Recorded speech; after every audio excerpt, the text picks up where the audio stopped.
मैं प्रदीप मिश्रा एस्ट्रोलॉजर। मैंने अपने जो मेरा चैनल है प्रदीप मिश्रा एस्ट्रोलॉजर, उसका मैंने नेम चेंज किया है। उसका नाम मैंने भैया एस्ट्रोलॉजर के नाम से कर दिया है।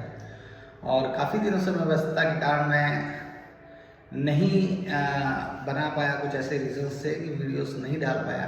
तो मैं अपने सभी सब्सक्राइबर्स को सॉरी चाहूँगा कि वो मेरा वीडियो नहीं देख पाए या जानकारी नहीं ले पाए। उनके लिए मैं बार बार सॉरी कहने का प्रयास करूँगा। लेकिन मैं आज की डेट जो है 29/12/2025 है, जो कि हमारा 2025 का साल 1-2 दिन के बाद समाप्त हो जाएगा और हम दूसरे नए वर्ष में प्रस्थान करेंगे 2026। तो हमारे जो सब्सक्राइबर्स हैं और हमारे जो चाहने वाले लोग हैं वो ये ज़रूर जानना चाहेंगे कि 2026 कैसा रहेगा। क्योंकि रीज़न क्या है, 2026 सिर्फ किसका है? 2026 जो है सन का है। अगर उसको न्यूमरोलॉजी के हिसाब से भी देखेंगे तो अगर उसको जोड़ते हैं 2 + 2 + 6 तो 10 होता है, और न्यूमरोलॉजी के हिसाब से 1 जो है वो सूर्य का नंबर होता है। और सूर्य जो है हमारे 2026 के कर्ता धर्ता होंगे, राजा होंगे। तो इसलिए हम लोगों को एक बेसिक सी चीज़ आपको बता दें कि 2026 में लगभग सभी हमारे जो है सब्सक्राइबर हैं और हमें जो देखते हैं, जो मुझसे पसंद करते हैं, जो मेरी बातों को सुनना पसंद करते हैं, मैं उनसे एक चीज़ ज़रूर कहूँगा। ये मेरी आप अपने उज्जवल भविष्य के लिए इस चीज़ का ज़रूर ध्यान रखिए कि 1 जनवरी 2026 से अपने दिमाग में एक चीज़ को इसको ज़रूर रखिए कि हम मॉर्निंग में जल्दी उठेंगे। 2026 में सूर्य का कर्ता धर्ता होना, राजा होना, तो ये चीज़ ज़रूर ध्यान रखिए कि सूर्य को उदित होने से पहले उठे तो बहुत ही अच्छा है। लेकिन अगर ये नहीं है कि 7 बजे तक मैक्सिमम उठ जाए, ये बहुत ज़रूरी है नहीं। बहुत लेट उठना जो है अपनी कुंडली के सूर्य को खराब करना होगा, मेरा मानना है।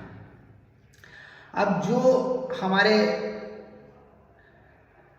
लोग अस्वस्थ रहते हैं या कुछ ऐसी समस्याएं हैं तो उसके लिए मैं ये नहीं कहूँगा। लेकिन जो लोग स्वस्थ हैं, जिनको प्रॉपर उनकी एक आदत है कि वो देर में उठते हैं और चीज़ों को समझते हैं, उनके लिए मैं ज़रूर कहूँगा मॉर्निंग में सुबह उठना और सूर्य को 1 लोटा जल अर्घ देना बहुत ही ज़रूरी है। और देंगे तो उनका सूर्य जो है बहुत अच्छा रहेगा और वो एक अपने अंदर खुद भी इस चीज़ों को महसूस करेंगे कि वो जो है एक उनका जो लगाव होगा, जो उनके प्रति लोग महसूस करेंगे, एक सामाजिक जो उनकी वैल्यूएशन होगी उस पर इंक्रीजमेंट आएगा, जो इस चीज़ का ध्यान रखेंगे। मैं एक चीज़ फिर और भी कहना चाहूँगा कि इस चीज़ को ज़रूर ध्यान रखिए कि सूर्य जो है, अब आपको ये भी ध्यान रखना है कि सूर्य हमारी कुंडली में किस राशि में बैठे हुए हैं।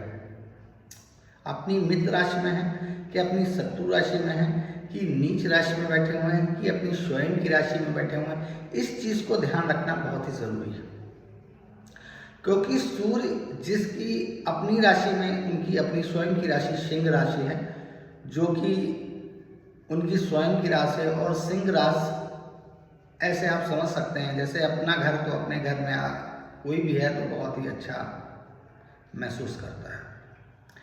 सिंह राशि है तो वहां पर नॉर्मली वो रिजल्ट अच्छे देंगे, और सूर्य की डिग्री कितनी है इसको भी देखना बहुत ज़रूरी होगा। ऐसा तो नहीं है कि बाल्यावस्था में है, अमृत अवस्था में, चीज़ों को भी ध्यान देना बहुत ज़रूरी है। तो उस हिसाब से वो उस हिसाब से रिजल्ट्स दे पाएंगे। ये भी देखना होगा कि उनकी उच्चस्थ राशि मेष है और अगर वो मेष राशि में है तो रिजल्ट अच्छे देंगे। ये भी देखना होगा कि इसमें भी चीज़ें देखना होता है कि अगर उच्चस्थ राशि में है तो रिजल्ट तो अच्छे देंगे।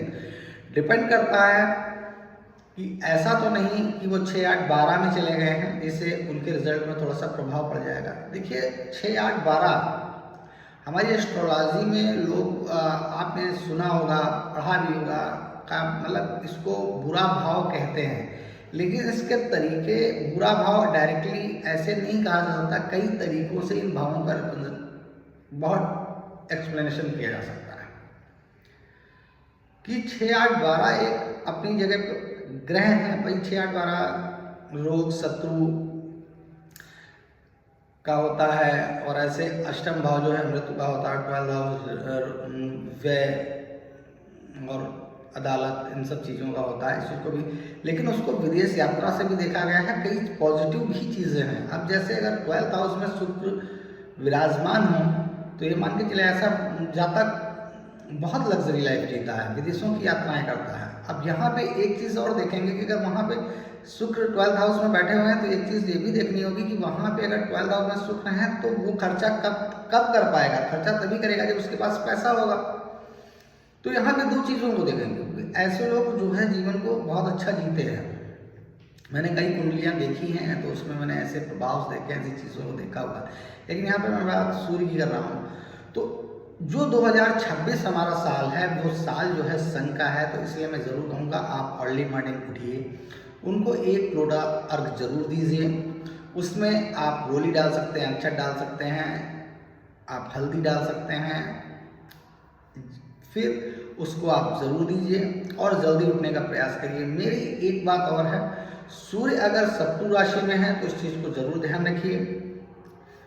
अगर सूर्य आपको नॉर्मली जानना है कि आपका सूर्य खराब है कि नहीं है, अगर जैसे आप इन चीज़ों को अपनी कुंडली को नहीं देख सकते हैं, जैसे मान लें कुछ लोग ऐसे भी होंगे जिनके पास डेट ऑफ बर्थ क्लियर नहीं होगी, मम्मी पापा ने कभी नोट नहीं कर पाए होंगे, कुछ ऐसे रीजंस होते हैं हमारे बीच में। पुराने टाइम पे कुछ लोग ऐसे भी हमको मिले हैं जिससे उनको जन्म कुंडली का उनका डेट ऑफ बर्थ ही क्लियर नहीं है, टाइम ही क्लियर नहीं है। बहुत चीज़ें ऐसी होती हैं कि लोगों को नहीं पता होता।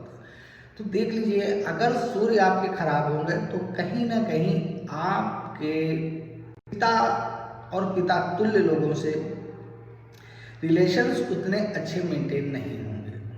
कहीं ना कहीं अच्छे उनसे रिलेशन मेंटेन नहीं होते होंगे, कुछ समस्याएं ऐसी रहती होंगी आपस में, कुछ एक मनमुटाव सा बना रहता होगा।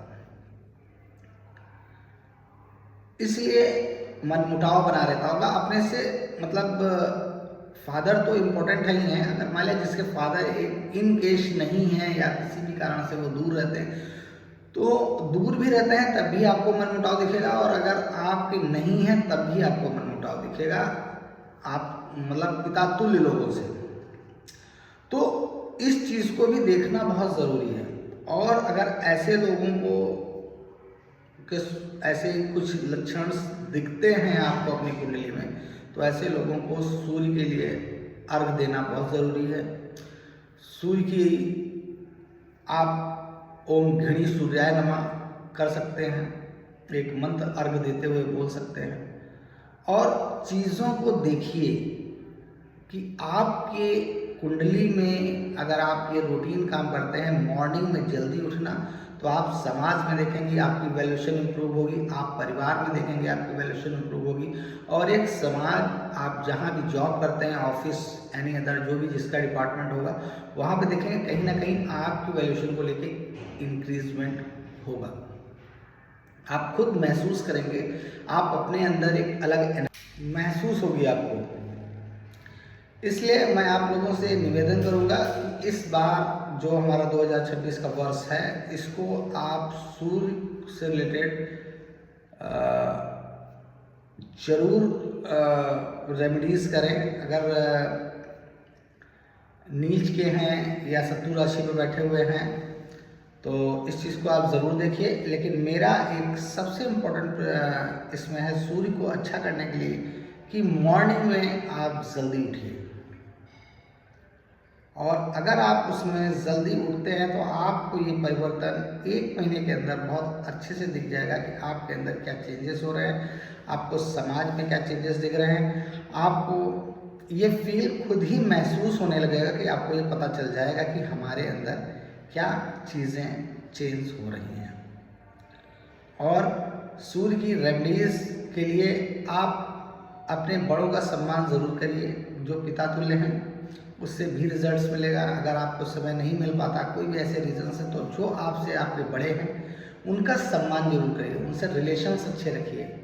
अपने बड़े बुजुर्गों को कुछ गिफ्ट ला के दीजिए, जो आपके अपने हैं, खास है, उनको दीजिए।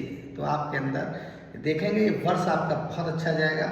और अगर आप कुछ सम गिफ्ट में अपना कुछ पैसा खर्च करेंगे तो आपको देखेंगे रिटर्न के तौर पे कैसे कितना अच्छा मिलता है। इस चीज़ को ज़रूर देखेंगे।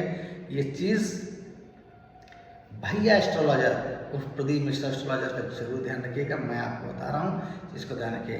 तो आज का बस इतना ही वीडियो, बहुत लंबा हो गया है। फिर आप लोगों से कल फिर मिलेंगे। नमस्कार।